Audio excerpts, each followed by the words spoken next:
countries of the planet. Cancel it.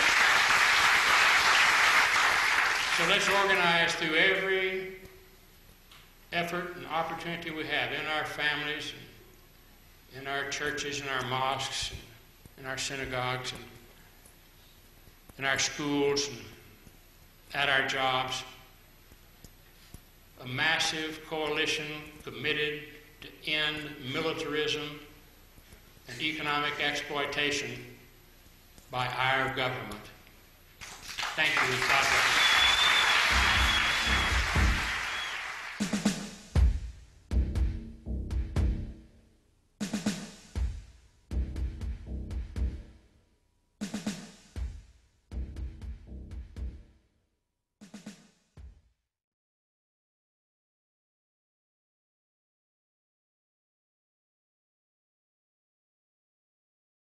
On September 1st, 1987, S. Brian Wilson began a protest at the Concord Naval Weapons Station near Oakland, California.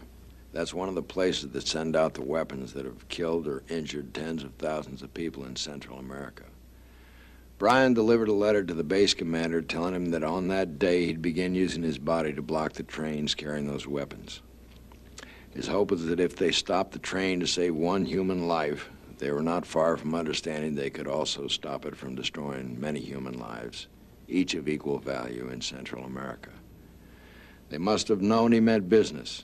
1 year earlier, with 3 other veterans, he'd gone without food for 36 days on the steps of the Capitol to persuade Congress to stop the killing in Central America. Brian Wilson, former high school jock, former Air Force security officer in Vietnam, former dairy farmer who'd received a commendation for his work with the traumatized veterans of Vietnam, was run over that day.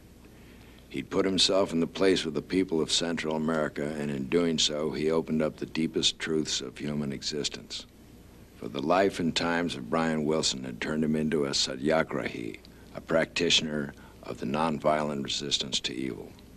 The path taken by Martin Luther King, Mahatma Gandhi, and Archbishop Romero of El Salvador. Brian trusted that even greater than the power of a speeding train is the power of truth and love. He showed a new kind of heroism, the kind that may just bring the world back from the brink of self-destruction.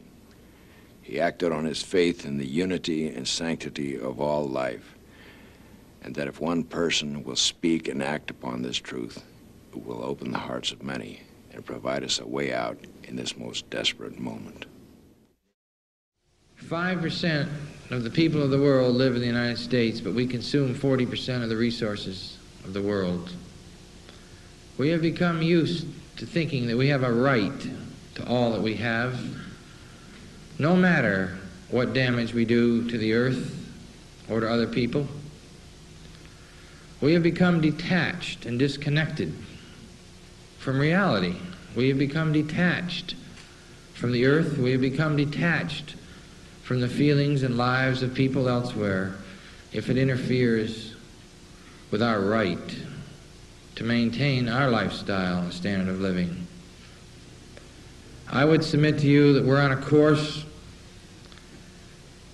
leading to inevitable annihilation. Martin Luther King said the issue is not between violence and nonviolence, it's between nonviolence and non-existence. The course we're on in the first world is a course of ultimate destruction. Do we want to be part of this course of ultimate destruction, or do we want to be part of hope and affirmation and justice for all people of the earth and for the earth itself, without which we cannot live? Yes, I'm talking about a nonviolent revolution of consciousness, a consciousness that is able to understand how we're all inextricably connected to each other on this earth and to the earth itself, and that if we violate those fundamental principles, we do so at our own peril. Yes, we can continue to live in this delusion and the denials of reality because it's painful, it's frightening, sometimes it's terrifying. Just as Vietnam vets have understood, it's terrifying to face the truth especially when you don't have anybody to talk to. How can we continue as a civilization of we the people if we have to do it at the expense of maiming and murder of people all over the world, whether it's in Angola or El Salvador or Guatemala or Nicaragua or Cambodia or Vietnam or South Africa? Are we going to watch this happen again? Do we just go about our business as usual and know that another 5,000 people will be killed in our name? Or do we have to think about a paradigm shift that somehow is able to experience the anguish of the earth and the anguish of the Nicaraguans and the anguish of the El Salvadorans whose lives are being threatened by our guns and our money because we have to protect our national security?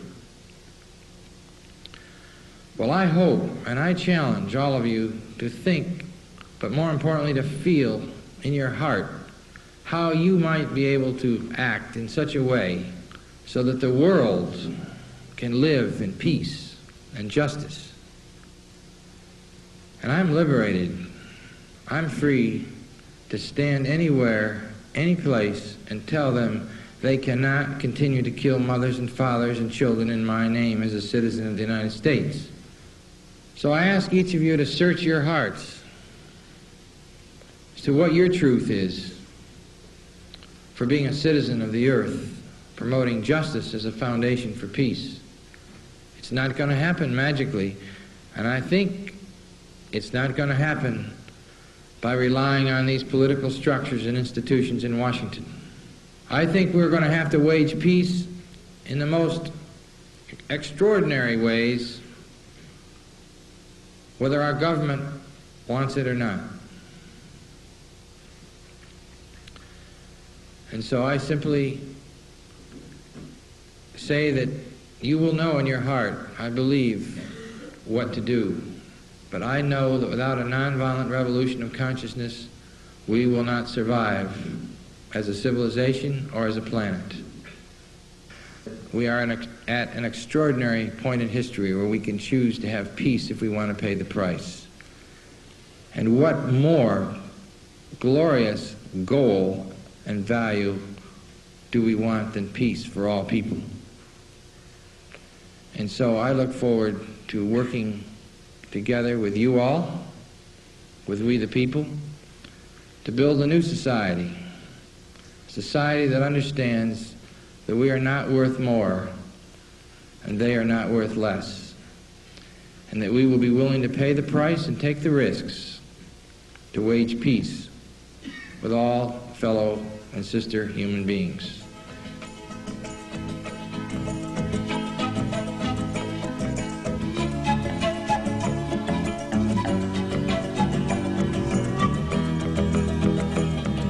I feel ever more empowered to wage unconditional peace